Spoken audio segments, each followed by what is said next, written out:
Okay, welcome back, everyone.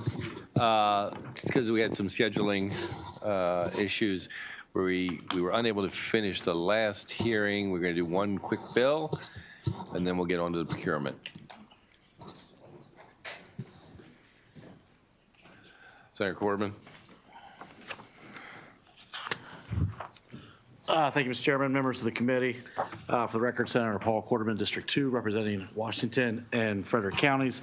Thank you for the opportunity to present Senate Bill 502, property tax credit for law enforcement officer or rescue worker expansion to judicial officer. This bill seeks to expand the current property tax credit available to all law enforcement officers and rescue workers to also now include judicial officers and their surviving spouses and cohabitants of judicial officers.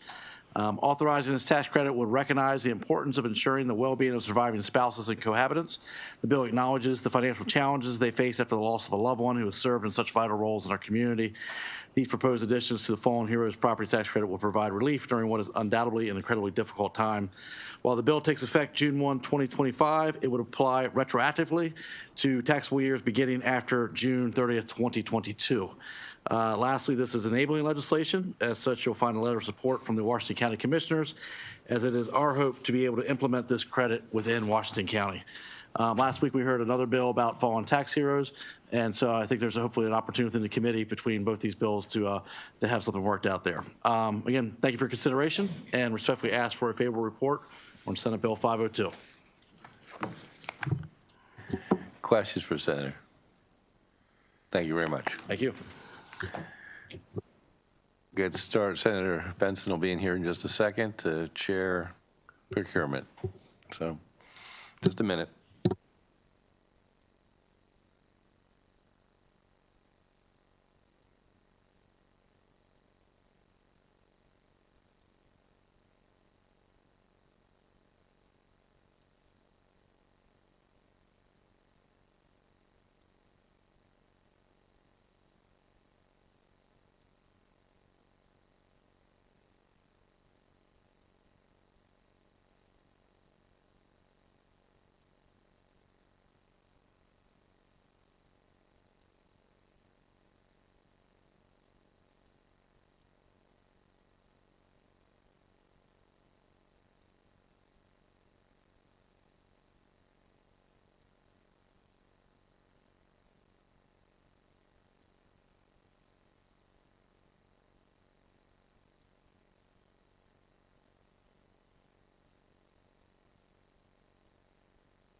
Good afternoon, everybody. Good afternoon. Is there anybody out there? Good afternoon, everybody. It's nice to see you all. Thank you for coming. Welcome to this wonderful committee, the only one of its kind here under the roof of this building. And we're very glad to have you here. The first bill that we're going to hear is Senate Bill 426, Procurement Reform Act of 2025. and it's being sponsored by the administration. If I could have them to step up, that would be wonderful.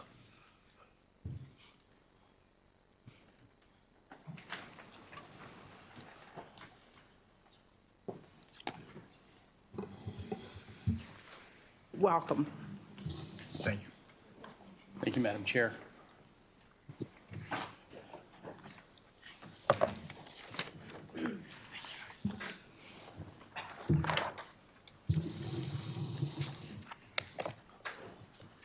Thank you, Madam Chair.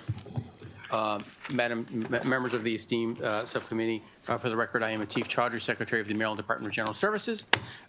With here today, I've got a phenomenal panel with regards to House Bill 420, I'm sorry, Senate Bill 426. We've got Wallace Sermons, our Chief Procurement Officer, David Gregan, a procurement expert in the field, former Chief Procurement Officer for 2 different states.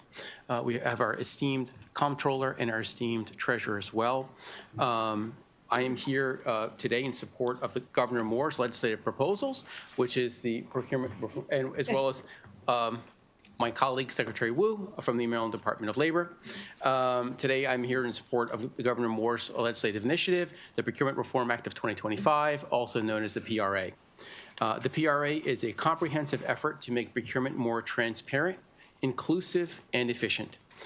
This legislation will benefit businesses, taxpayers, and state workforce through the adoption of key improvements to streamline processes, promote workforce diversity, and improve procurement preferences. These reforms will foster a more inclusive business environment, allowing a wider range of businesses to compete fairly for statewide and state contracts. This is a dense and comprehensive bill, and as you can see, it's 51 pages long. So in the interest of time, I will highlight just a few major sections, but we are already here to stand by with any technical or more specific questions you may have on the bill. I want to first begin by indicating that this legislation features several reforms which will streamline processes and create new efficiencies when it comes to procurement. This bill now accomplishes this while expanding opportunities for small businesses, while expanding the Small Business Reserve Program for all procurements valued at or below $1 million. This is a change and up from the $500,000 threshold previously, and eliminates the $50,000 floor that was previously in place. Further, this bill requires oral presentations for high-value procurements to ensure that vendors are not necessarily disqualified for any reasonable mistakes they may have put in their proposals. This gives them an opportunity to explain any issues that they had in their proposals. The PRA also streamlines the modification processes by allowing procurement officers to approve those under the small procurement threshold by empowering the Chief Procurement Officer to approve expedited procurements on the front end and save time while maintaining adequate oversight. The bill also enhances the efficiency of master contracting, allowing procurement officers to focus on a more manageable number of task orders. The PRA also makes changes to source selection and workforce diversity requirements. First, the bill will allow the CPO to establish source selection methods, which will create improved accountability and role clarity, enhance flexibility and responsiveness, and administrative efficiencies. Under the current law, the CPO lacks the authority to establish source selection methods and also cannot approve intergovernmental cooperative purchase agreements, also known as ICPAs. The PRA will also require workforce diversity plans for contracts over $500,000 and supplier diversity plans for those contracts over $250,000. This change will update Maryland's procurement practices to mirror best practices from other states that are leading the way, such as Massachusetts, where supplier diversity programs mandate that prime suppliers that are awarded larger contracts formulate a supplier diversity plan that outlines specific commitments. The PRA will enhance competitiveness for procurements with minority business and veteran-owned business participation goals, also known as MBE and VSBE participation goals, by ensuring that prime contractors are able to amend their participation schedule after submission of a bid or proposal while still committing to meet the overall goal or goals when deemed appropriate by the procurement officer. So this is a big change and a lot of challenges we've been facing across the board with a lot of vendors where they submit incomplete or inaccurate forms or minor forms that need to be adjusted. And this allows the procurement officer the authority to go in there and make the changes so these bids are still deemed viable. In addition, the legislation will ease reporting requirements for MBEs to better support these businesses while facilitating a more efficient process. Importantly, the PRA would centralize socioeconomic programs in the Governor's Office of Small, Minority, and Women Business Affairs, also known as GOSBA. Centralizing these programs within GOSBA will foster a closer relationship between small businesses, MBEs, and the state, as well as contribute to the development and implementation of policies that will support small, socially and economically disadvantaged businesses. To support veteran-owned businesses and help the state reach its current 3% goal, the bill also establishes a new veteran-owned small business reserve program. This veteran helping veteran model creates reserves for procurements by the Maryland Department of Veterans and Military Families for certified veteran-owned small businesses. When it comes to payments, a top problem that we see across the board when it comes to especially small businesses is the timeliness of payments that are made by the state. To move the state, and this can be a real challenge because a lot of these small businesses are on shoestring budgets and have challenges making payroll and covering their expenses, and oftentimes are waiting for payment. To move the state in the right direction, the PRA will require, as a matter of state policy, payments under the Small Business Reserve Program to be made within 15 days of invoice approval. Current law requires the state to pay businesses within 30 days after a payment becomes due. So it's a 50% decrease in the timing there. Facilitating faster payments will help small businesses reduce their reliance on credit and potentially lower operational costs, while the new and improved process will encourage more small businesses, particularly MBEs and VSBEs, to engage in state contracting. Lastly, the bill makes a series of technical corrections to statute that best fit modern procurement processes. This includes the delegation of authority to the Chief Procurement Officer and officially defining what statewide contract means under the law. My colleague here with me, Secretary Wu from the Maryland Department of Labor, will speak to the final section of the bill, which pertains to workforce development and good labor standards that's included in the bill. However, taken as a totality, this bill overall is a positive shift towards a more efficient procurement system and creates new opportunities for small businesses. For these reasons, the Department of General Services requests a favorable report on Senate Bill 426, the Procurement Reform Act of 2025, as a comprehensive and bold step towards improving access for all Maryland businesses to state procurement contracts. That concludes my testimony, and now I'd like to turn it over to our Chief Procurement Officer, Wallace Sermons, for his testimony. Thank you, sir. Madam Chair, good afternoon to you and the esteemed members of this subcommittee. For the record, my name is Wallace Sermons II. I humbly serve as the Chief Procurement Officer for the great state of Maryland. With a deep background in public contracting, I've had the privilege of operating in procurement and federal procurement at the highest levels, working across numerous United States agencies, including the Small Business Administration, the Environmental Protection Agency, the Department of Health and Human Services, and the Department of Energy, overseeing a portfolio of upward of $600 billion. Appearing before you today, I can say that one of my proudest accomplishments to date has been leading this effort, engaging with a wide range of stakeholders across Maryland, including 136 socioeconomic advocacy groups, 86 state agencies, 12 government affairs offices, the Maryland State Board of Contract Appeals, and the Harvard Kennedy School. This legislation reflects the diverse needs and collective vision of our entire state, building a system that works for all. By expanding our Small Business Reserve Program, we're increasing procurement opportunities for Maryland's small and socioeconomic businesses while growing a more inclusive contracting environment. By supporting flexible contract modifications and optimizing the master contracting process, we're enhancing the efficiency of state contracting. By deploying supplier and workforce diversity plans, we're uplifting the many firms rather than just a select few, and ensuring that employees serving on public contracts are representative of the state at large. By allowing socioeconomic participation schedules to be amended, we're not only maintaining competitiveness, but also enhancing our ability to increase and adapt participation goals outside of initial establishment. By establishing a new veteran-owned Small Business Reserve Program, we're empowering veterans in support of veterans. And by facilitating faster payments to vendors, we're supporting small and minority firms who too often face challenges accessing capital. The unique opportunity we have before us is much more than just policy. It's a commitment to a shared future that fosters economic growth, and it drives a more competitive marketplace for all Marylanders. Again, thank you for the time. I'm going to pass it on to David Gragan, a subject matter expert, a two-time Chief Procurement Officer and subject matter expert nationally. Thank you, Wallace. Thank you. Good afternoon, Chair Benson, distinguished members of this subcommittee. I'm Dave Gragan. I've recently retired from a position as the Chief Operating Officer of the Association of the State Procurement Officials after a very, very fortunate 30-year career in public procurement leadership positions in government. I'm here this afternoon to share my thoughts on Senate Bill 426, the Procurement Reform Act of 2025. I've had the privilege of leading state procurement operations for Texas and Indiana, for the city of Washington, D.C., as well as for a U.S. federal agency for 8 years. I also served as a consultant with Accenture, CGI, and Oracle, mainly on best practices in state government. So we consulted a lot with state and local governments throughout the U.S.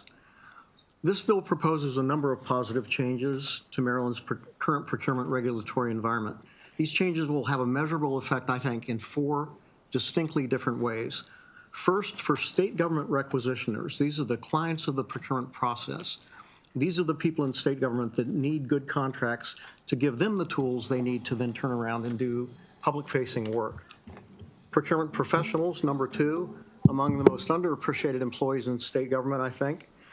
They will benefit by a modernized process and a framework that allows them to execute contracts more effectively.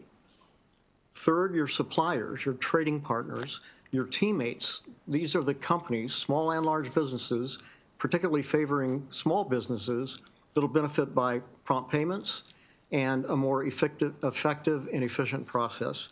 And finally, and most importantly, I think the public. These are the people, obviously, that we serve as public servants who entrust us with their money to execute good contracts that then serve them. Although there are many positive aspects of this bill, I think 2 that I would like to point out, and they've been mentioned a little bit, I won't belabor them, are the oral presentations for high-value, high-visibility contracts. I would add to that, having the presentation team actually be the delivery team, that is a tweak that I would consider in this role. That is the first opportunity for you to begin building a team, both on the government side and on the delivery side, the consulting side, that it amounts to a job interview if you actually have the delivery team doing those oral presentations. Secondly, interesting, and I think a huge positive in my view, is all of the empowering legislation here for the CPO. It allows, obviously, it will allow the CPO to cancel solicitations or reject bids, to establish source selection methods, and to approve expedited procurements, among other things. Key to all good government procurement operations is good leadership in the role of CPO, putting the right leaders in place and then empowering them to exercise good judgment and wisdom. That's the key, in my opinion, to good procurement in government. In summary, I respectfully request and strongly encourage the subcommittee to issue a favorable recommendation or report on this bill. Thank you, Chair Benson. Okay. Thank you. Good afternoon, Chair Benson and members of the subcommittee. For the record, my name is Portia Wu. I am the Secretary of the Maryland Department of Labor and testifying in support of Senate Bill 426. There are 2 key provisions in this bill that relate to labor, and both of them stem from a basic principle, which is that taxpayer dollars should support good labor practices and provide Marylanders with job and career opportunities. The language is meant to address 2 basic problems that we see. First, we all know that young people are more likely to move out of our state than into it. And also, the Department of Labor, as the enforcer of workplace laws, too often sees violations on publicly funded projects, workers being misclassified, paid off the books, being illegally left out of workers' compensation or unemployment insurance. So the bill addresses this in a couple of ways. First, I'll take the second problem first. It establishes good labor practices preferences for state contracts that are already covered by prevailing wage and living wage requirements. We heard time and again in the Joint Enforcement Task Force, made up of a number of agencies, including those sitting at this table, that small businesses find it very hard to compete and meet labor standards with the downward pressures that come from current business models and current procurement preferences and structures. So this section of the bill is designed to incentivize best labor practices. It does so by establishing a 5% procurement preference for contractors that voluntarily pledge to follow best practice labor standards on certain state-funded construction projects, including directly employing individuals as W-2 employees, not paying workers in cash, ensuring subcontractors are registered with the Department of Labor, and agreeing to be jointly accountable for labor violations by subcontractors. We understand there are others who have views and opinions on this, and we look forward to discussing with them how we can work on those details, both with the stakeholders and with the committee. Second, the bill leverages procurement to create new on-the-job opportunities for Marylanders. It requires contractors to participate in registered apprenticeships or internship programs. Internships, in particular, that provision would be required in procurements valued at $1 million or more. To grow Maryland's economy, we need to connect more young residents with career pathways and local job opportunities. Since we're already investing state dollars, we should use those resources to expand opportunities, attract young talent, and keep people in Maryland. Growing registered apprenticeship and internship will provide those critical pathways to opportunities. I want to recognize there has already been some outstanding work, including by members of this committee, and thinking about how state spending can encourage apprenticeship. This would build upon those provisions. Incentivizing fair labor practices and increasing the use of apprenticeships and internships is critical to our state's ability to create quality jobs and grow the middle class. And with that, I respectfully request a favorable report on SB 426. Madam Comptroller. Thank you so much. Thank you, Madam Chairwoman and distinguished members of the committee, and Philip. I am honored to testify today in support with amendments of Senate Bill 426, the Procurement Reform Act. I want to thank Wallace and the secretaries and other members of the Moore-Miller administration for engaging with us around this bill. So nothing I say will be a surprise. And I am really honored to serve on the Board of Public Works alongside Governor Moore and Treasurer Davis, and have come to understand even more deeply than I did before the unique and vital role that the BPW plays in providing transparency and accountability for taxpayer dollars. Since taking office, my team has actively collaborated with the Moore-Miller administration and Treasurer Davis, and together we've seen firsthand how our unique oversight body provides this critical transparency for stakeholders, both the General Assembly and private stakeholders. At the same time, we've all seen, and I've certainly seen, how our outdated procurement processes across the state can hold back progress, particularly for our small, minority-owned, and women-owned and veteran-owned businesses. For the past 2 years, my team has taken an evidence-based approach to understanding these challenges. We've engaged dozens and dozens of stakeholders to learn more about the barriers in our system and how to improve the system. We partnered with Drexel University to create the state's first procurement playbook, revealing that our current processes require reform. And that's why I'm so happy to be here today to support this bill. I'm delighted to broadly support SB 426 and its goal to streamline processes and clarify existing procurement laws. I'm proposing several amendments to enhance the prompt payments provisions and preserve the Board of Public Works constitutional oversight authority. In my written testimony, I have shared what those amendments are. And they do sort of broadly fall into 3 categories.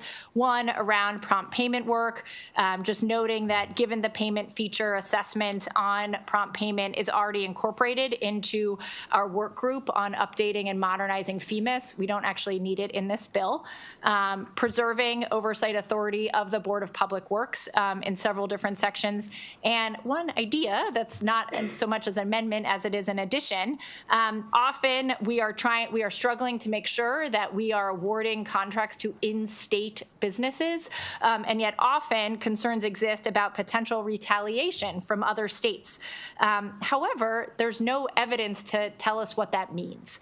There's been no comprehensive economic analysis to evaluate the net impact of such a policy on Maryland's economy and businesses. And so we propose adding language to commission a study by the Board of Public Works Procurement Advisor on the feasibility of an in-state vendor preference program. So I'm happy to be here to support and happy to answer any questions in the future. Thanks. Thank you. Good afternoon, Madam Chair and members of the committee. You have my detailed written testimony that outlines the amendments that we're seeking to do. So what I want to do, so as not to be redundant, is to just quickly state the 4 amendments, but more importantly, why I'm offering them. The First Amendment allows the board to continue approving expedited procurement along with the chief procurement officer. It restores the $50,000 threshold for contract modifications. It allows the chief procurement officer to identify new source selection methods, but only with the approval of the Board of Public Works, and restore current law or otherwise ensure the Board of Public Works retains oversight when agencies cancel solicitations or reject all bids. Now, those are the amendments. Let me tell you why. Unlike and let me start by saying I too want to thank the administration for sitting down with me and going over, and we're having discussions, and we will probably continue to do so. But let me tell you why my situation is different from the governor and the comptroller. Each of those individuals, they're elected by the citizens of Maryland, and essentially they're trustees, so to speak. They're elected to do what they think is best. I'm not. I'm elected to do what you think is best. And during that time, over these few years, I've gotten calls from a number of delegates and senators on both sides of the aisles with questions like, hey, can you hold this up? Or can we look further into that? Can you get back? So forth and so on. And so it's my responsibility to do the things that you're asking about for your constituents. If we do the things, if we don't include these amendments, we are effectively ceding that authority. It's not my authority, it's your authority that you're giving away. And what I had said to the administration, see, we all can love the Miller administration, but they aren't going to always be there. There will be other people that follow, and that authority will continue to be there no matter who it is. Now, what I would compare it to is, you remember the many years when we had the little budget thing going on with the legislature being allowed to move money around and not just make cuts and so forth. That started, I think Senator Benson is the only one that maybe I wasn't going to say that. No, just in terms of, yeah, never mind. In terms of that discussion, it precedes many of you, and the thing that always was the problem was when we were trying to change it to get some of that, it was considered an affront to the executive branch.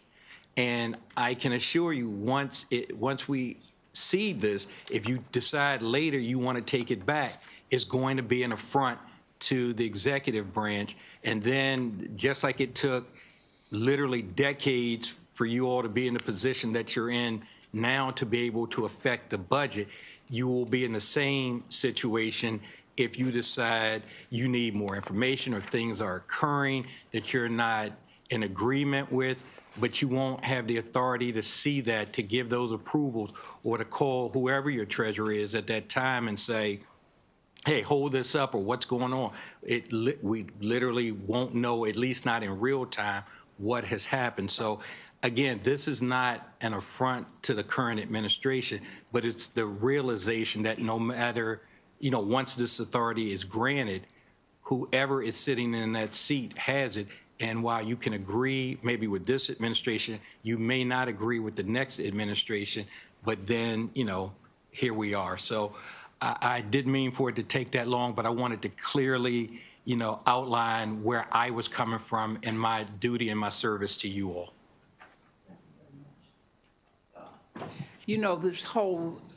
This word procurement, that word itself has a lot of meanings. It can be the meanings can be very broad, but it's also very complicated. I have to tell you that in my conversation with smaller minority businesses, they do feel very strongly that they're on the outside looking in, and that they are not involved somehow in the process. So I'm trying to ask this one important question. At what point do we bring in, provide an opportunity for the input of small and minority businesses? At what point do we do that? Madam Chair, we had extensive outreach as part of this effort to formulate this bill, and our Chief Procurement Officer can go over those efforts. Yes, Madam Chair. So not only did we conduct extensive outreach, but we've also, through executive order, through the procurement executive order, added market research that would bring small businesses to the table alongside medium and large firms.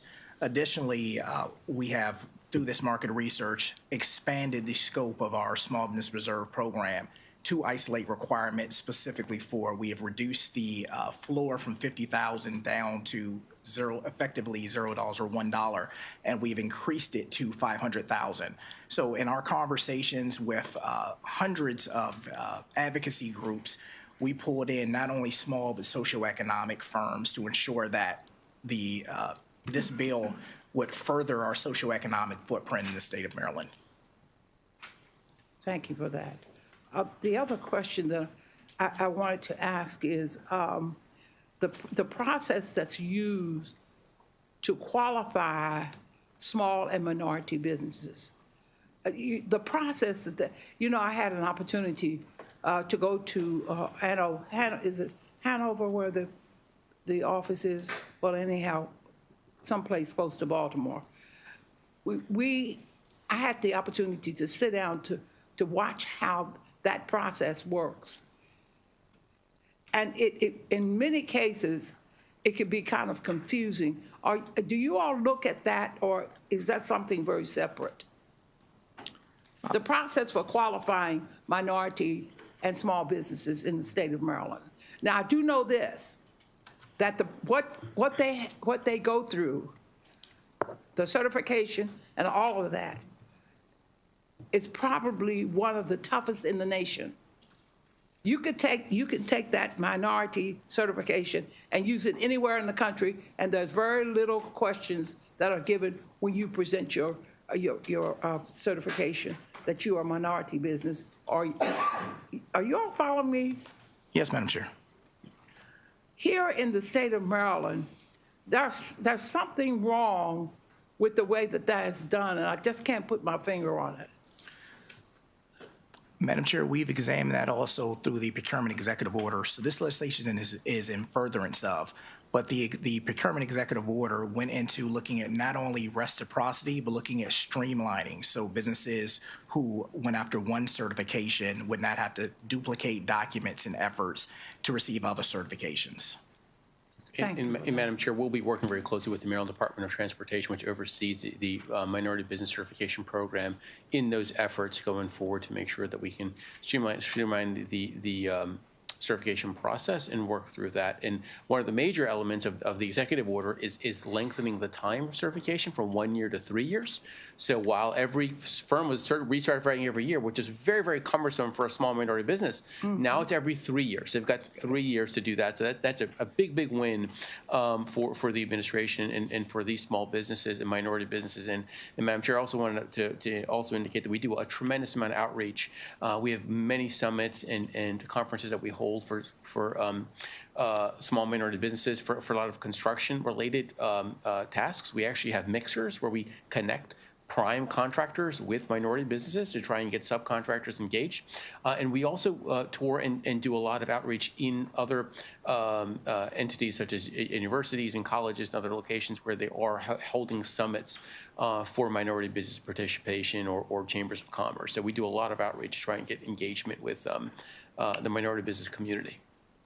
Thank you for that. Questions from the committee? Senator Jackson. Thank you, Madam Chair. Thank you all for your presentation. I just have a couple quick questions. One of them you touched on at the end. It's very important for small businesses to have outreach or at least to know where to go when they have questions. That communication factor is vital. I'd certainly like to continue to look at what that means going forward. The senator asked about, the chair asked about the certification process. In furtherance of that question, so there are some jurisdictions that require you, if you have a small business, you get certified through MDOT. And then in some jurisdictions, you have to also get certified in your local county. And so does this legislation, because it's pretty extensive, I haven't read it all yet, does this legislation take into account that? Because what we've heard from small businesses and experienced, some of us, is that by the time you get your certification from the state and then you get the certification from the local jurisdiction that you're trying to bid on a job, you may be out of, you may be a little too late on that. So that's my second question, if somebody could answer that. So, no, sir, the current legislation doesn't look at the reciprocity between state certification and county or local. It does not. Yes, sir. It does not. All right. So, thank you for your answer on that. Lastly, not lastly, I have two more. Madam Chair, if I might, the appellate process during your communication outreach to the businesses, is it clarified with them? Is there a process by which, when small businesses want to appeal, sometimes they aren't sure which way to go or how to, what step to take next? Is that a part of your communication process you're going to be going forward?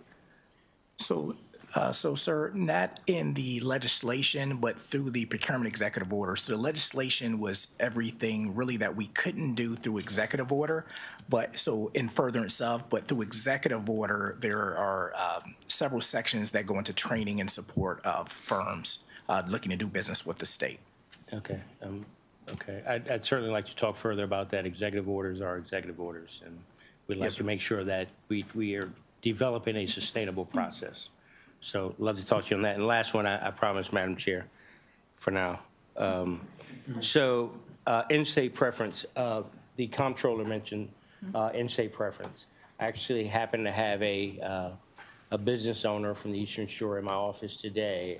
He owns a sod field, and they have been in business for generations. And they have our friends from Delaware coming into the state. And what the comptroller mentioned, and I'm glad you mentioned it the way you did, that there is nothing found that says that there is a concern about giving preference to in-state businesses. So I would love for you to expound a little bit more on that. I think that is a welcomed comment from our leaders, because we have businesses that are, we're in the DMV, but we also have challenges from West Virginia and Pennsylvania and Delaware. So if you could expound a little bit more on that. Sure. Thanks, Senator. I know the farm that you're talking about. Yes, in our conversations across the state, we've just sort of a repeating theme that comes up over and over again is frustration when contracts go to out-of-state businesses, when there's, for instance, maybe the out-of-state business has a very, very small dollar amount that they're cheaper for the state, but you have to keep in mind then, right, that most of the ownership interests, other taxes are being paid to that other state, not to Maryland. So what's the real value? And there is, as our procurement expert here will say, there's concerns about retaliation from other states if we were to create some sort of in-state investing or in-state procurement program. But of course, other states have them, like DC, not a state, should be a state. DC has one, does something. Some jurisdictions in Maryland even have these types of programs for their counties. So the bottom line is just, we've never looked at it. So we're just saying, let's look at it more deeply. We have a procurement advisor employed by the Board of Public Works who's excellent. Like, let's just pull together a study on this so that we all can be more educated when we talk about it and have more facts and data moving forward. I do appreciate that, Madam Chair, and I also look forward to posing that question to our AG's office as well, as we move forward. So thank you, Thanks. Madam Chair. Thank you, Madam Chair. And Chief Sermons, I just wanted to confirm, I know that you all had exchange emails. Have you connected with Monzella and Sheena? Sir, we have a meeting scheduled on the books, Senator.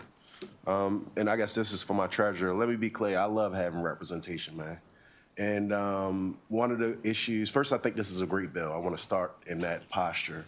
One of the issues that I raised to Chief Sermons was when we have a women-owned minority firm that does commercial title insurance, but they have barriers to entry because professional titling services, they may not serve as the prime, but may serve as the sub from that standpoint, and they can't get a leg into our respective, and they're taxpayers. They've been in business for 25 plus years, but seeing if there's opportunity where this can address their specific issues. They can compete on things like Morgan State University contracts, because what happens is they get invited to the table, and when they get the opportunity to compete, they can do well. But commercial titling and the procurement of commercial titling within our state perspective is one of the things that I have want to also see addressed within the bill. Thank you.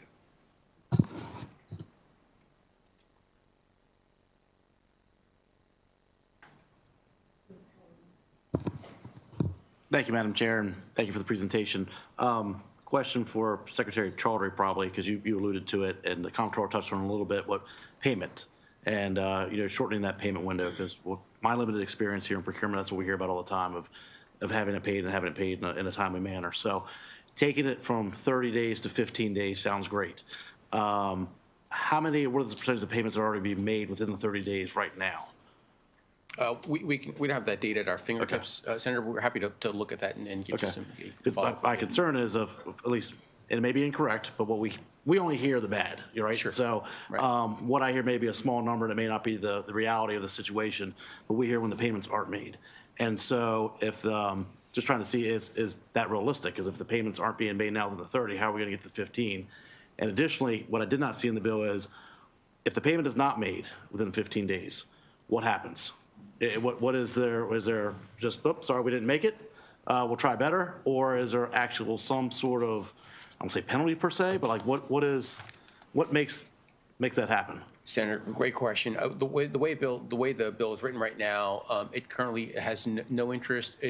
Interest accrues in accordance with the standard statute, which is after 31 days. So 31 days, interest will start to accrue. The way the bill is written now, and that was written in a way because it deemed to be. We're starting this out as a 15-day span. That's a 50% cut from the 30-day window, and we wanted to sort of ensure that there wasn't an onerous burden on the state with additional costs and fees.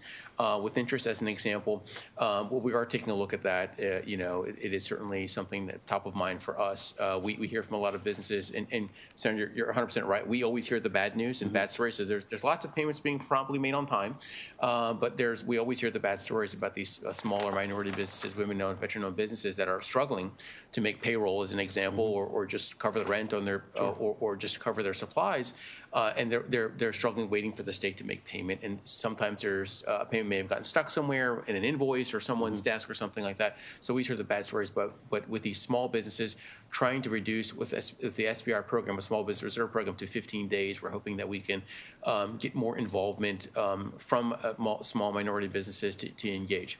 And what I mean by that is sometimes businesses are even reluctant to engage with the state because of the stigma, the potential stigma of a late payment. We can't wait, we need our payment sooner. So that may help with the engagement with these businesses to actually start to engage and enter into contracts with the state. Okay, no, thank you, because I mean, to be clear, I'm on board with the 15 days, it sounds great. I just want to make sure it's realistic that, one, we can do it. Exactly. And two, what is the accountability that's actually going to be done? That's even the bigger concern, because we can say we're going to pay it in 15 days, but if we don't do it, where's the accountability and the oversight and all that kind of fun stuff? So lastly, I just want to give you an opportunity. Going through the testimony, there was one really unfavorable I saw from the Associated Utility Contractors of Maryland. I'm assuming you probably saw that. Just want to give you an opportunity to respond to it, if you had an opportunity to look at that already. You have not? Okay. No, we have not got to. Okay, well, we can follow up offline later, because they laid out a whole laundry list of concerns with it, and so things that we can talk about later on. Can I also just make a comment about the prompt payment? Because that's a real partnership between the agencies and the Office of the Comptroller. That'd be great. So right now, what happens is, state policy dictates that interest on unpaid balances due accrues annually at a rate of 9%, beginning on the 31st day after a payment becomes due under a contract. We don't think that should change right now. I think, currently state agencies have 25 days to review, approve, and submit the invoice to the General Accounting Division in the Office of the Comptroller. Then GAD, that office, has 5 days to audit and warrant the invoices for payment to get them out. We get 98% of our payments out in 2 days. It's the unwieldy, strange, whatever ones that take the extra 3 days, and we need to retain that 5 days just to make sure that we can continue to honor that commitment. But the good news is that in my lifetime, we will have a new payment system. And part of the appeal of that is that vendors will be able to follow their payment through the system to see where it is.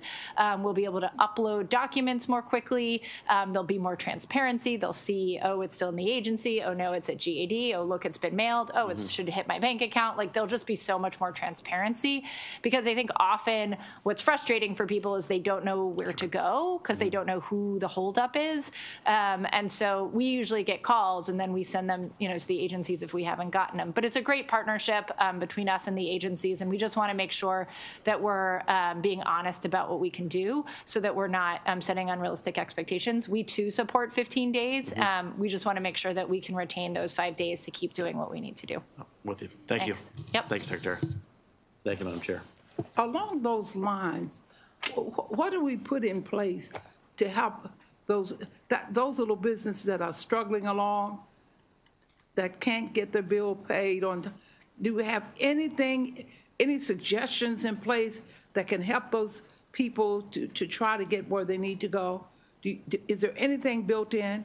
I'm looking here. It says from someone in Prince George's County, it says if larger firms dominate state contracts, smaller businesses such as those in the 24th Legislative District could struggle to compete. Do you all have anything in place where you can help lift those people up so they won't, in fact, end up by losing? Not just in Prince George's County, but all over the state. We have small businesses that start, and because they don't have the resources in place to help them along, they end up by having to close. Is there anything? So, Madam Chair, across the board, we have several features through executive order, really effectuating previous legislation for a mentor protege program.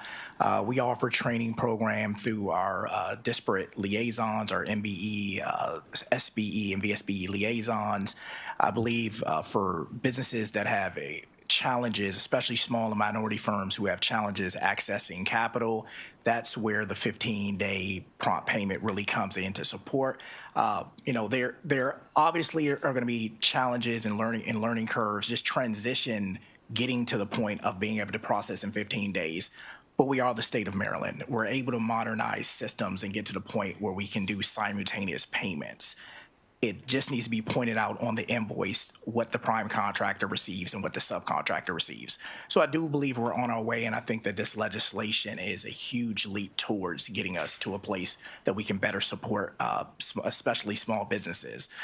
The small business reserve feature of it, expanding that to the $1 million and removing that floor is, again, increasing opportunity. Going back towards the executive order, we have moved from a rule of 3 to a rule of 2, whereas you only takes 2 small businesses to reserve a requirement for small businesses rather than it taking 3. So I do believe we are taking strides forward, but those strides will take time to implement. And Madam Chair, we do a tremendous amount of outreach with small and minority businesses, and we can register a small businesses, a small business as a small business reserve very, very quickly. So, we do a lot of outreach trying to get them engaged so they can partner and become part of this program.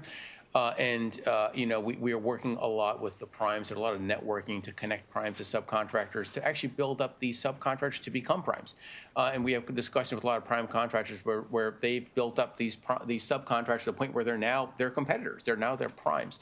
And that's the goal, right? That's where we want them to be. But we do a lot of outreach, and I know here at DGS as well as GOSPA, Secretary Martinez is in the room with us here today.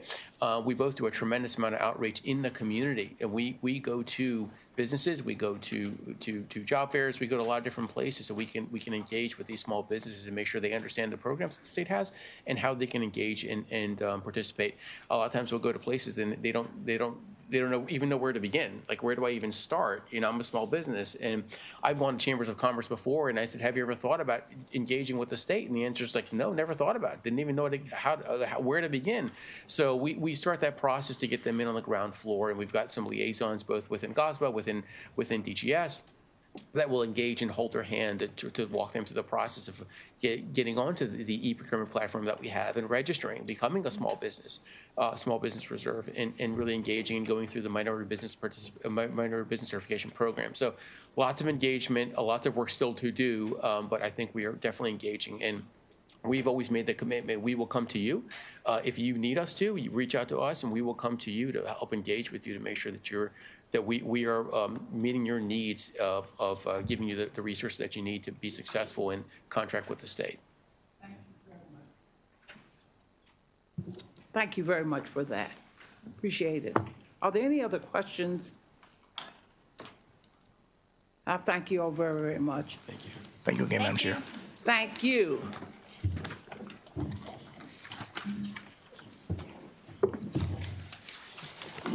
Okay. Thank you. All right. Could we now have the second panel to come up, please? Mr. David Gregan, Harris Floyd, Robert DeShield, Zena Piri, Therese Hassler, Betsy Cerullo, and the NAACP Maryland State Conference. Thank you all for coming this afternoon.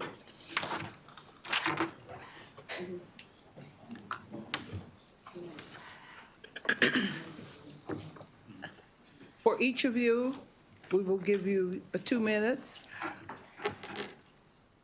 And we're glad to see you. Thank you. We're ready to get started. Thank you so much for coming. Okay? You want to start? Okay. I guess I'll start since everybody else is scared to start. Good evening, Chair. It's good to see you, and thank you guys for your time. My name is Tiffany Fisher. I am one of the vice presidents for the Maryland State Conference NAACP and the president of the Allegheny County NAACP. I won't take too much of your time. We've put our testimony as a group to you in writing so that you have it. But I wanted to talk a little bit about the impact that this has in the place that I hail from, which is Mountain, Maryland. or Western Maryland, and how this will impact Black and brown businesses in those rural areas like on the shore. Listening to what Senator brought up, I live right on the Mason-Dixon line. So as my population in Cumberland and Frostburg decrease and we've lost our industries, we see that a lot of these contracts and a lot of our folks and small businesses are moving over to West Virginia, Pennsylvania, and on the shore in Delaware. As we strive in Cumberland to build back our city and got support from the Comptroller's office to have a beautiful downtown, we're hoping to fill those shops and businesses with people that don't just want to tour Allegheny County or Garrett County, but want to stay and become a part of our population. This bill will allow for people from this area and outside areas to come and set up shop in my community and communities like that, to stay and be able to have the support of state contracts while they're building their business. I appreciate your time listening to me and understanding that minority businesses in small rural areas struggle to get support from their local government. So having the state come in and be able to have this program to teach them how to get procurement, to have that outreach and show them the process and get a seat at the table is a big win for Mountain Maryland and the Eastern Shore. Thank you for listening. Thank you very much. Good afternoon, Chairwoman Benson and the esteemed members of this committee. My name is Dr. Zena Pierre, and I'm the president of the Maryland Black Caucus Foundation, but I'm also a 24-year entrepreneur. As of this week, marks 24 years of being a Maryland-based company. And I stand before you today in strong support of Senate Bill 426, the Procurement Reform Act of 2025, because we all know that a strong economy starts with a strong, lean, and efficient government. And I'm also proud of the Legislative Black Caucus of Maryland for their endorsement of this bill as a 2025 legislative priority. You know, Maryland's procurement system is a powerful tool for economic growth, and modernized procurement system operating with best practices will open opportunities for all businesses, including small, minority, and veteran-owned businesses, getting the best value of our tax dollars. And I just want to share 3 key reasons why it is critical that this bill is successful in this session. Number 1, modernization and efficiency. Studies show that every $1 invested in government efficiency yields up to $3 in economic return, and streamlining procurement can reduce administrative costs by up to 30%. And this bill decreases inefficiencies, leverages digital solutions, and increases transparency to make contracting more accessible for companies like mine. Number 2, economic growth and job creation. Small businesses make up 99.5% of the businesses in Maryland and employ nearly half of our state's workforce. However, they receive only a fraction of state procurement contracts due to unnecessarily complex and outdated processes. A 1% increase in small business participation. Okay, 1% increase in small business participation in the state's contract can generate nearly $76 million new dollars of revenue, strengthening our tax base and fueling our local economies. I won't go with the last point, which is a stronger workforce, but this bill certainly ensures Maryland's business, regardless of the size, and has access to opportunities and success, and a modern competitive procurement system will help businesses scale and innovate and drive in such an economic investment society. So thank you very much.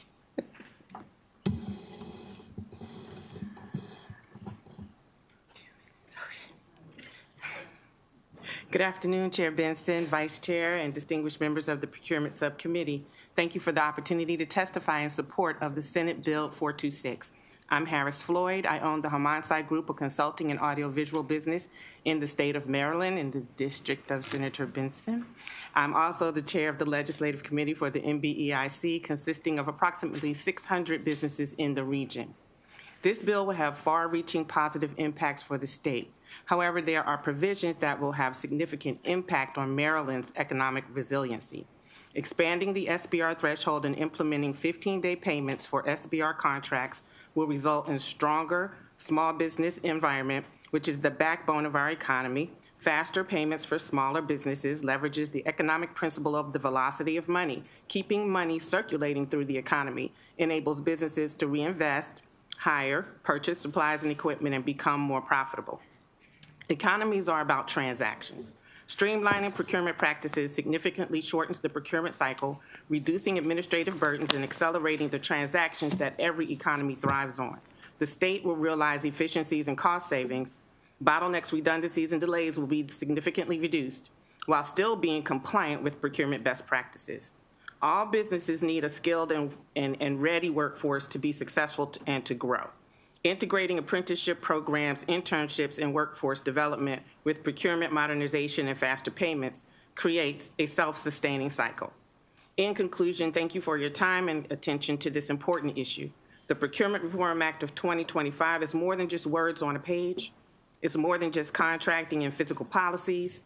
It's lives, livelihoods, and legacies. It's a transformative policy for Maryland's future and ensures a resilient economy for all. And I respectfully request a favorable report on SB 426. Thank you very much. Thank you, ma'am. I meant to do that. Good afternoon, Madam Chair and members of the committee. For the record, my name is Teresa Hessler, and I am the owner of Ashler Government Relations. While I see many of you each day during session as I advocate on the needs of my clients, I am here today to speak to an important issue as a small business owner in Maryland. I support Senate Bill 426, the Procurement Reform Act of 2025. And while there are many challenges to running a small business, the procurement process should not be one of them. Over the past 5 years, I've become familiar with the state's procurement process as a business that participates in the process and as someone who represents clients that do. I've heard and I've seen and personally experienced the challenges that one faces, such as long lead times, a lack of opportunities, and delayed payments, just to name a few. This legislation seeks to address these challenges and lays the groundwork to work that we have to do for many years to come and for Maryland's future. Small businesses are essential to our state. We are not just economic contributors. We are jobs creators, mentors, community builders, and problem solvers. When the state actively supports small businesses through fair procurement policies, it does more than just help small business owners like myself. It strengthens the very foundation of our local economy. For example, when we can secure contracts and receive payments on time, we can hire more local workers, invest in employee benefits, and create long-term career opportunities. In conclusion, the PRA recognizes that we, as small business owners, have known all along, when we thrive, communities thrive, and when community thrives, Maryland excels. Because when you invest in us, you're not just helping business owners, you're strengthening families, uplifting communities, and securing a prosperous future for Maryland. Thank you. Thank you very much. Madam Chair, members of the committee, my name is Robert DeShiel. I'm a practicing procurement attorney in the state of Maryland for now over 50 years. I am also a member of the State Procurement Improvement Council, and I have a little bit of bias with respect to my support for this bill, since about 50% of it represents compilation of several pieces of legislation that I drafted under contract with the Department of General Services over the last several months.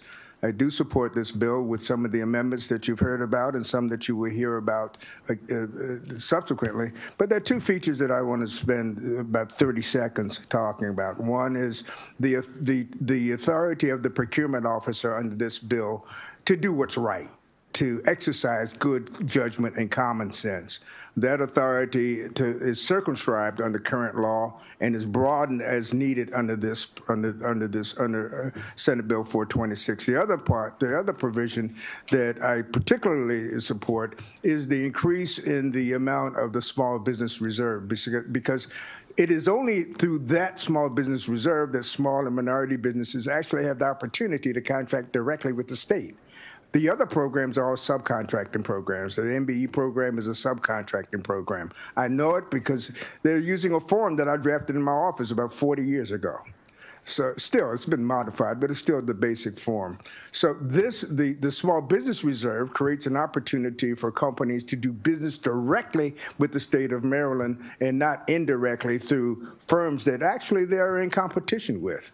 So I support the bill as is. I support it with the amendments that will be suggested later on, and I'm sure that it will be improved with the input from the members of this great committee. Thank you. Thank you very, very much.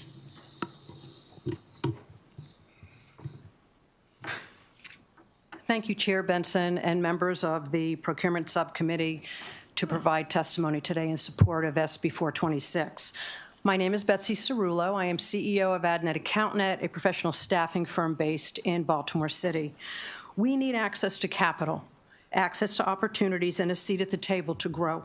Having been in business for 35 years, actually today's my anniversary, having experienced discrimination by bankers when I sought funding in 1990, I know what it feels like to be devalued as a female entrepreneur with a dream.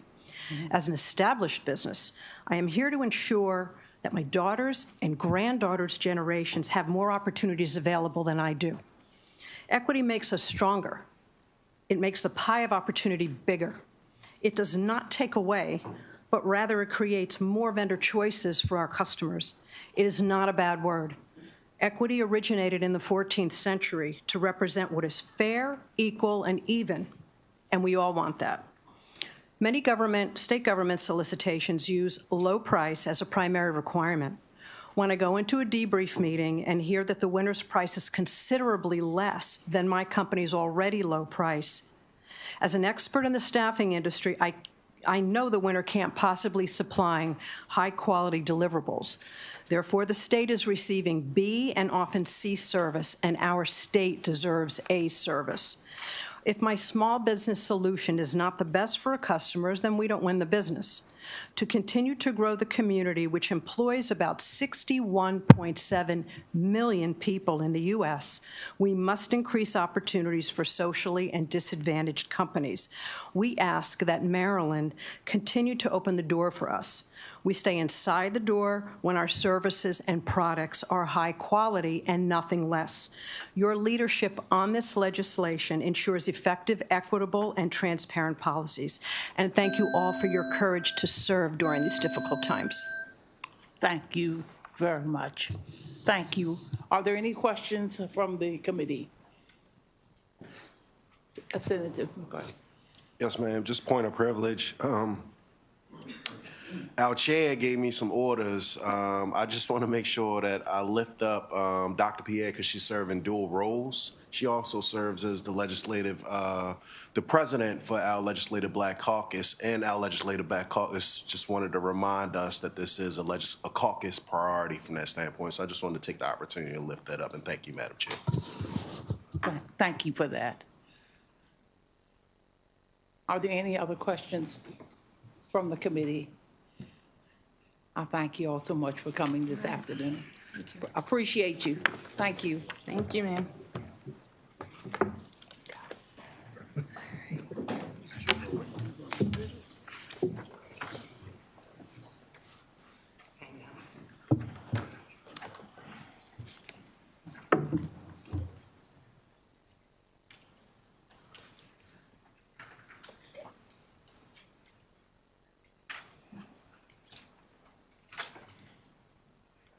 Do we have any other members here this afternoon that wish to testify on this bill? Ma'am, I wrote in testimony about an amendment. I'm sorry, could you please come up? Madam Chair, my name is Jennifer Laszlo Mizrahi, and I wrote in to testify for an amendment.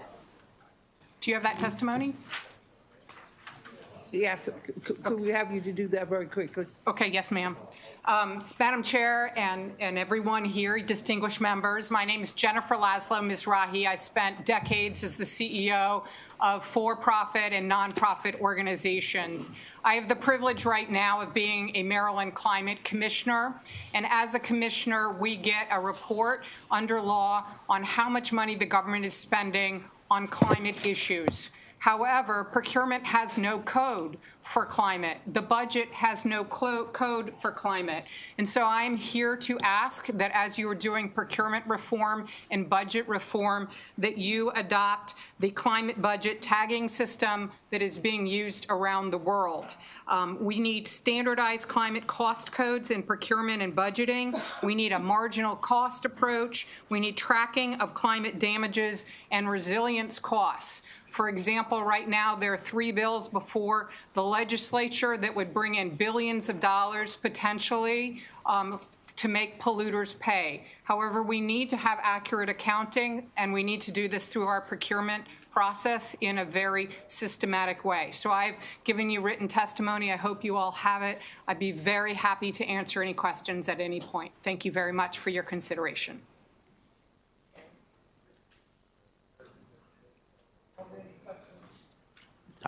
Are there any questions from the committee? Okay, next. Good afternoon, honorable committee members and Madam Chair. My name is Mary Manzoni, and I am the CEO at Maryland Works, and I'm here to testify today in strong support of Senate Bill 426, the Procurement Reform Act of 2025. Maryland Works is a statewide association of nonprofit community service providers and individual workforce development professionals who provide job training, employment, and business ownership opportunities for people with disabilities and barriers to employment. Maryland Works is also included in the State Preferred Provider Program and has had the privilege of working closely with the Department of General Services and the Pricing and Selection Committee for over 25 years.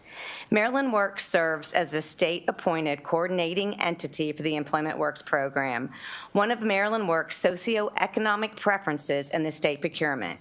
In that role, we help nonprofit community service providers and individuals with disabilities who own their own business secure state procurement, which they utilize in providing competitive integrated employment for Marylanders with disabilities.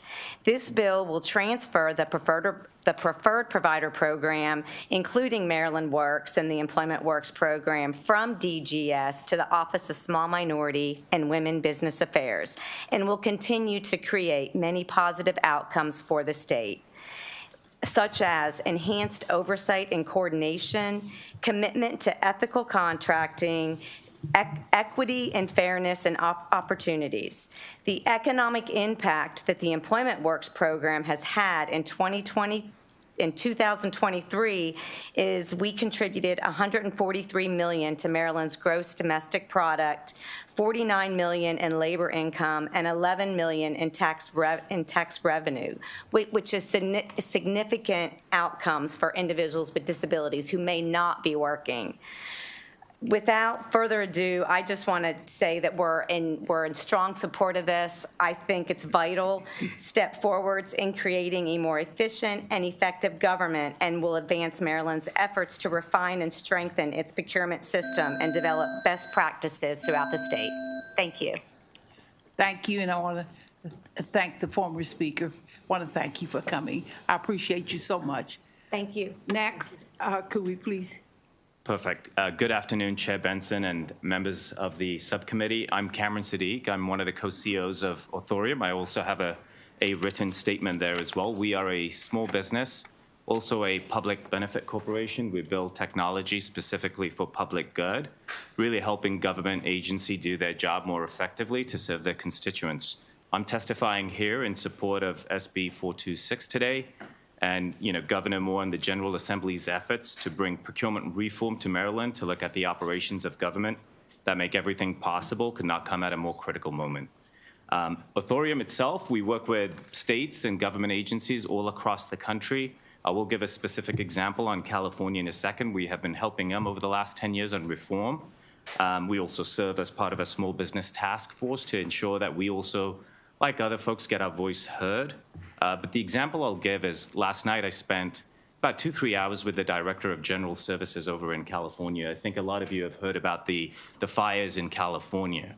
And with the fires in California, we are turning to our small businesses, our disabled veteran businesses, and our minority-owned businesses to help us with cleaning up the effort, whether that's removing toxic waste, whether that's removing debris, coming in and plumbing, architects, building and rebuilding. And what we've been doing is ensuring that those small businesses come into our platform and get categorized first. So they are compliant with the state of California. Folks are coming locally, folks are coming in from outside. And what happens is a lot of times we go to procurement and they're not compliant because they missed a paperwork or they missed something and it was complicated for them to follow a process.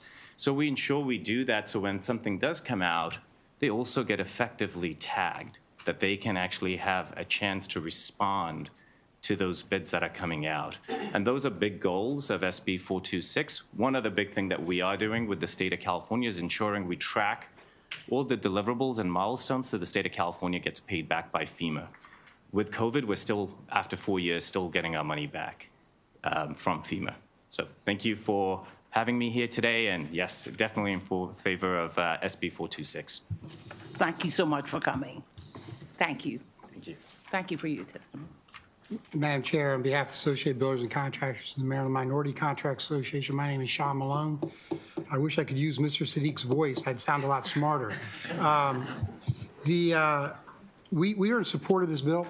We thank the government for putting in. We need work within the procurement process to make it a level playing field for all. I would say, though, that which caught particular eye of the contractors and subcontractors represent is on pages 42 through 44, the good labor practices preferences.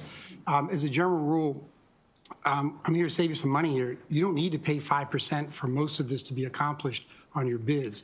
This provides at minimum a 5% preference if the commissioner deems you a good labor practices firm.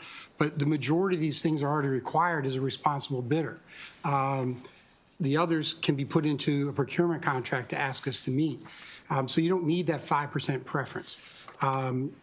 Additionally, the area that we have significant concern with is on lines 23 through lines 27, on page 43 of the bill, that creates joint and several liability for contractors for their subs in almost 25 areas of law, Title III, Title V, 8, 9, 17, and 18 for employment discrepancies that a subcontractor may have. Now, under prevailing wage, there already is joint and several liability, so workers are protected.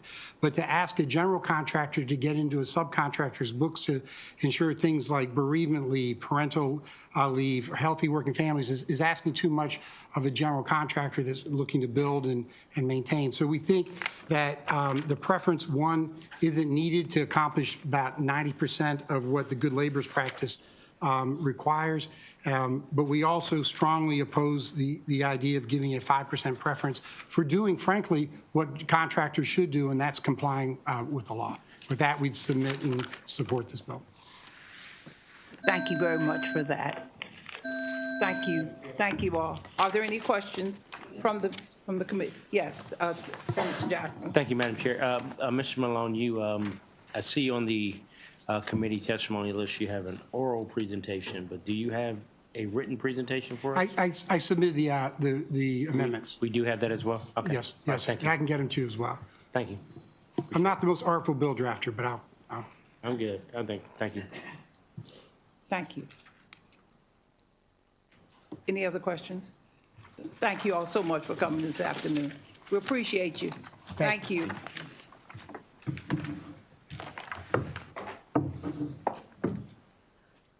We have one more person. Yes, ma'am. Good afternoon, Madam Chair. I'm Grayson Wiggins with the Maryland Chamber of Commerce. We were signed up favorable with amendment. Yes, you did. You, Mr. Wiggins? Yes, ma'am. Hi, Mr. Wiggins. Hi, Madam Chair. Can I begin? Yes. Okay. Good afternoon, Madam Chair, members of the committee. Grayson Wiggins here on behalf of the Maryland Chamber of Commerce. I'll be brief. I don't want to belabor the issue, but we would share the amendments that were from Mr. Malone from ABC.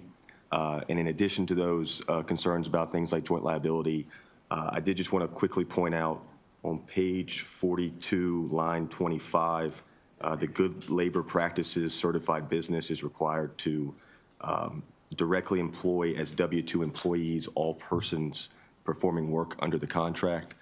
We have members who are small businesses across the state that do utilize 1099 individuals for specific work on a project, specialized, and so there's concern about that given the preferential treatment for the good labor practices certified business under the bill. So just wanted to highlight that one specifically. We do also have written testimony that goes through some additional amendments, but thank you, Madam Chair. Okay. Have you shared those amendments with our wonderful attorney? We'd ask you to do that. They as are in the quickly as system, but I possible. will be sure to share them directly with the wonderful attorney. Yes, ma'am. Thank you so very much. Thank you. Thanks for coming. Are there any? Is there anyone else? That ends the conversation relative and the bill. Okay. Okay. The second, we are now ready to hear Senate Bill 403. State procurement, construction and services, contract modification. Please. Senator McCray? Yes, ma'am. Okay.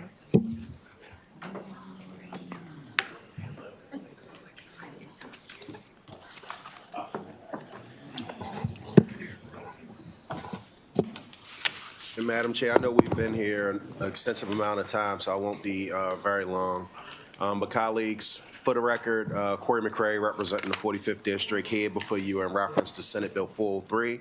Senate Bill 403 is a procurement bill when we're taking a look at our state contracts, and there are negotiations that may take place, and the negotiations don't always take in consideration some of the benefits that may have been to the respective employees, that we can have an opportunity to be able to look at those respective the contracts, I should say. With me, I have a panel that will elaborate in reference to why Senate Bill 403 is very vital in its passage. Thank you.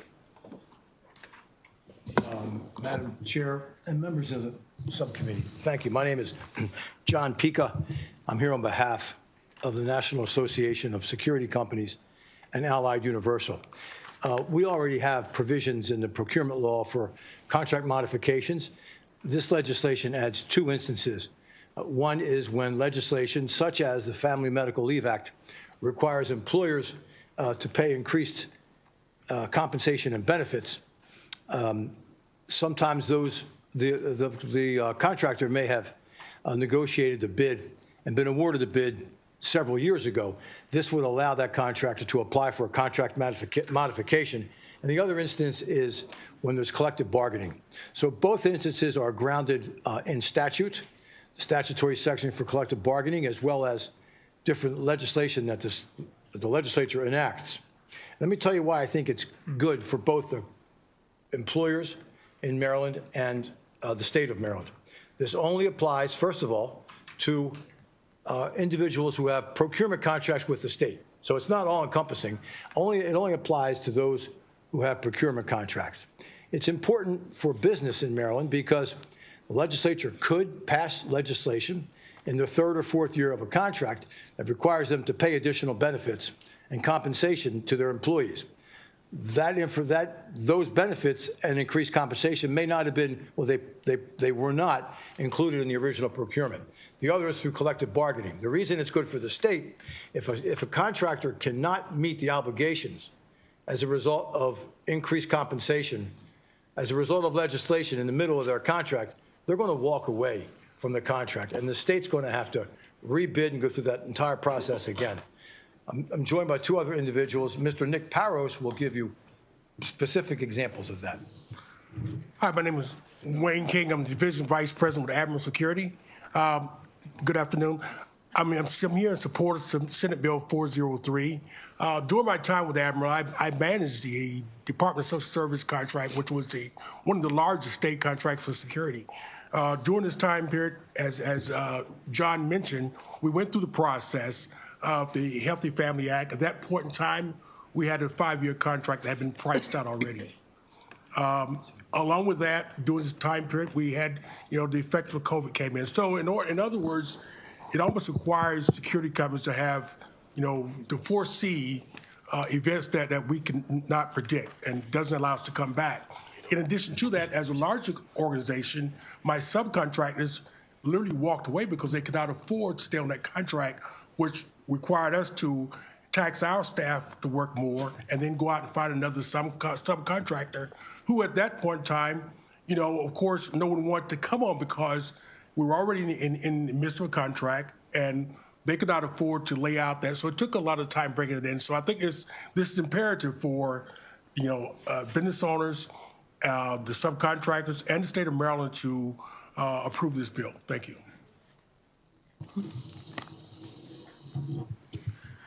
Madam Chair Benson, good afternoon, members of the committee.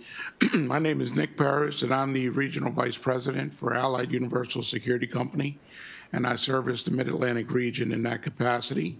I appreciate the opportunity to come forward for the Senator's bill. It's super important for a lot of reasons. Just as a side note, Allied Universal employs 4,000 certified security officers just in the state of Maryland. So I have a very large investment here. Over 5,000 in our tri-state area. Many of those residents live here but may work for Allied just over the line in several different states and DC. And in that realm, I have 2 unions that represent many of my employees at the Port Authority and at the Maryland Aviation Administration at BWI Airport. Senate Bill 403, we believe is a good public policy because when I go to negotiate a contract and I bring in my minority business enterprise, I have 2 that I use that are Maryland-based. I have to literally look into a crystal ball and try to figure out, okay, within the next 5 years, what's the living wage going to be? What possible taxes could go up? What legislation can come in force? We want to be fair. We want to bid correctly. But we also want to think about, now I'm, a union signator, like my good friend here at Admiral. So the union comes in 2 years into the contract and says, now we want the Port of Baltimore. Now we want to negotiate. Well, we're stuck because if I negotiate and go back, and I went back to my customer and said, hey, the union's here, they're ready to negotiate. They point to the contract. If you do this, we're going to go back out to bid. I don't understand it. You have a bid, the union comes in, all they want is fair wages and benefits, and all we want to do is the opportunity to make that happen for them. So I know that, at the end of the day, this isn't ideal for most contracts, but when you're specifically, may I finish, Madam Chair? You continue, Joe. Thank you. Along that line, please. Yes, if we have the opportunity to go back with these very 2 specific reasons, I think it makes really good public policy for the state. It gives our employees the opportunity to have better wages, benefits, working conditions usually. And if something passes in the state that we had no idea was coming in the 3rd, 4th, and 5th year, that we have the opportunity to recover those costs and continue servicing the state of Maryland. And I do appreciate the extra time. Thank you. Thank you for that. Hello. I submitted testimony a little late, so thank you for your time here. I'm Mario. I represent the union SEIU 32BJ. Thank you for your opportunity to testify in support of Senate Bill 403, which in its current form would require state construction and service contracts to include an equitable adjustment clause, allowing for cost adjustments when statutory labor standards or collective bargaining agreements raise the minimum required compensation for workers employed on the contract. SEIU 32BJ represents 175,000 members across 11 states and Washington, D.C., with 4,500 members in Maryland. Our members provide essential services in public facilities, commercial and residential buildings, airports, and a variety of other locations. 32BJ supports this reform because we understand how critically important it is to reducing worker turnover and promoting high-quality security, janitorial, and other services in state facilities.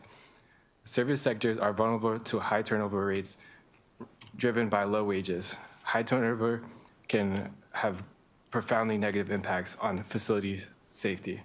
Less on-the-job experience may lead to more mistakes, accidents, and overlooked hazards. 32BJ has long worked to raise standards in the security and janitorial sectors, negotiating collective bargaining agreements that boost wages and benefits levels, improving working conditions, and stabilizing the workforce.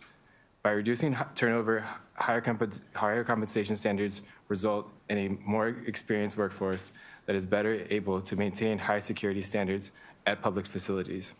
Unfortunately, collective bargaining agreements standards may be undermined if state contracts fail to account for union negotiated raises. The proposed legislation is a common sense reform to the state procurement process to address this issue.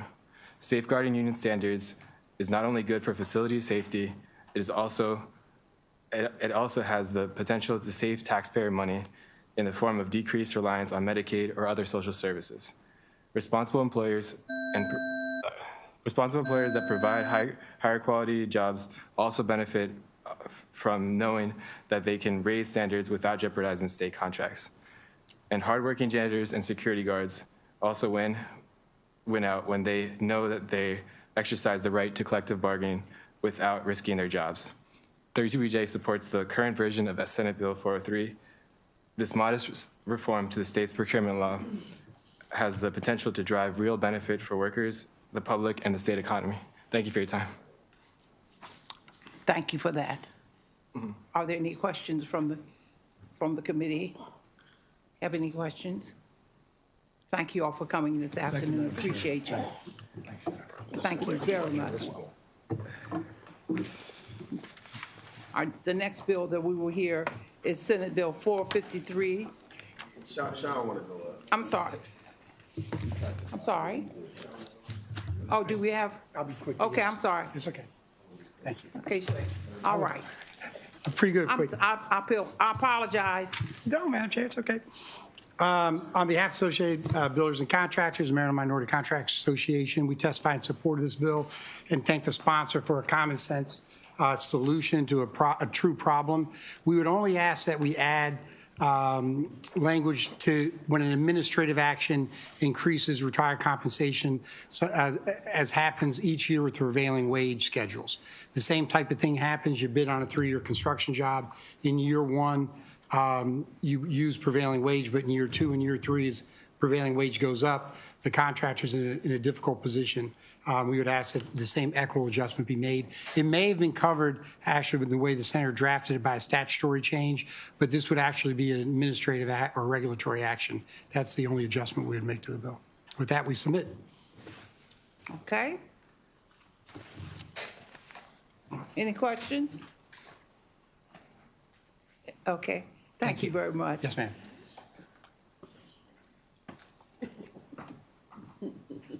State contracts prohibited provisions. Senator King.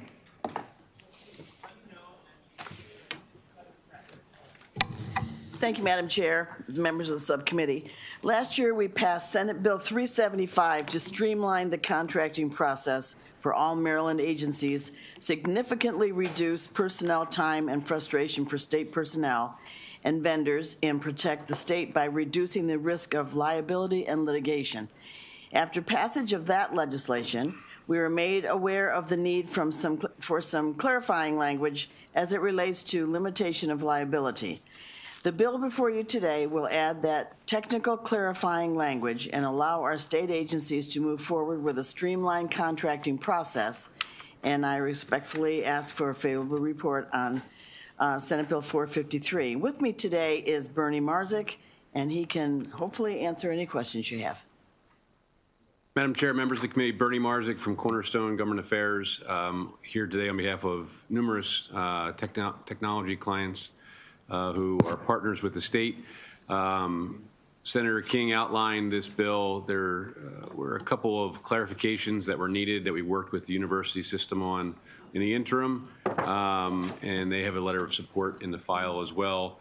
But it does do 2 items, which is to clarify on the limitation of liability, and secondly, it clarifies the state can recover the cost difference with a change in a contractor on a project. So we would urge a favorable report. Thank you for that. Questions from the committee? No questions? Thank you all very much. Thank you. Thank you, thank you, thank you. Thank you. Okay. The last bill to be heard for today is Senate Bill 487. Senator Jennings, Major Information Technology Development Projects.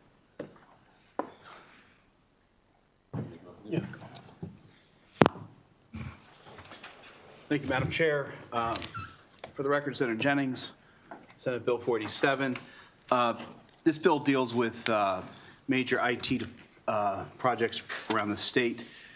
The issue kind of comes down to the state used to have or has unlimited liability on these projects. Major corporations are not going to compete on these projects where you have unlimited liability. They're not going to compete, let's be honest. It puts too much risk on them. They generally push it to a third-party vendor, and we're not getting the best companies competing on these, and we as a state are losing out. We thought that this problem was fixed. We thought these contracts, when these procurement contracts go out, this language was no longer there. We actually had a meeting yesterday with myself, Senator Hester, Bernie here, as well as Department of Information Technology, DeWitt was there, and we found that actually the language is still going out in these contracts. It was kind of confusing. So what we're hoping to do is fix that so that it stops. That language does not go out anymore. And with that, we determined that the bill is actually, we're going to amend it. There's going to be an amendment coming forward, which has been submitted, which would pretty much gut the bill other than starting on page 8 on line 23 through line 7 on page 9 is all that would be left on the bill. And that would take out that unlimited liability. Everything else in the bill would be struck other than that language. Again, lines 23 on page 8 through line 7 on 9 would be kept in the bill. And again, we're trying to make sure that we have the right companies competing on these contracts in the state. And these are common names you know: Microsoft, Google, CrowdStrike, Zscaler, COTS, commercial off-the-shelf products that we're used to using. And you want these vendors competing on these projects so you're getting the best tools, best products out there when we have these. So with that, I ask for a favorable consideration on this legislation. Okay, if we could hear. Madam Chair, members of the committee, for the record, Bernie Marzik, again from Cornerstone Government Affairs. We represent numerous IT-related clients who work with numerous departments around the state. Senator Jennings outlined, I think, the goal with this legislation, and based on the conversations yesterday with the leadership and the team at DeWitt, we think the best path forward is to amend the bill as Senator Jennings outlined, which would be to strike the bill except for 13-228 through the end of the bill. So the bottom of page 8, the bottom of or the end of page 9, and this would address the limitations that Senator Jennings referenced. And with that, that would also, I think, remove the fiscal note for the bill because it would remove the responsibility for Department of Information Technology. So with those amendments, we would urge a favorable report. Are there any questions? Any questions? Thank you all so much. Thank you. Thank you for that. Appreciate you. Thank you very much. That ends testimony for Senate Bill 487. All right. Okay. We're now going to call your attention, and hopefully you received the items that we're interested in voting, having a discussion and voting on. If I could call to your attention, there are 2 bills that we need to discuss and determine whether or not we're going to move forward to voting on them. The first is Senate Bill 194. If I could call to your attention, Senate Bill 194, State Finance and Procurement, State Leasing of Real Property. Thank you, Madam Chair. Senate Bill 194, this is a departmental from General Services that would, current law exempts a lease of real property up to 2,500 square feet from certain notice and other procurement provisions. The bill would increase that limit to 5,000. The bill also makes changes that the advertising would be reduced from 30 days to 20 days for a proposal for a lease. And then it also repeals existing requirements that those advertisements be done in a newspaper, and instead they will be posted on the DGS website and on eMaryland Marketplace. The fiscal note points out that that is typically the place where interested parties are looking anyway. Okay. Are there questions for discussion, please? Does anyone have any questions pertaining to Senate Bill 194? Senator McCray? Yes. Thank you, Madam Chair. I didn't see it in the written testimony, but did the folks that represent the newspapers weigh in, or this isn't something they were nonchalant about? I didn't see anything referenced in the testimony, so can't speak to that either way.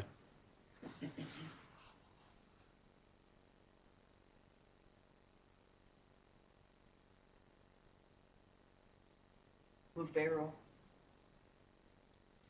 Move favorable. Do we have a second? Okay. Any discussion? All in favor? Aye.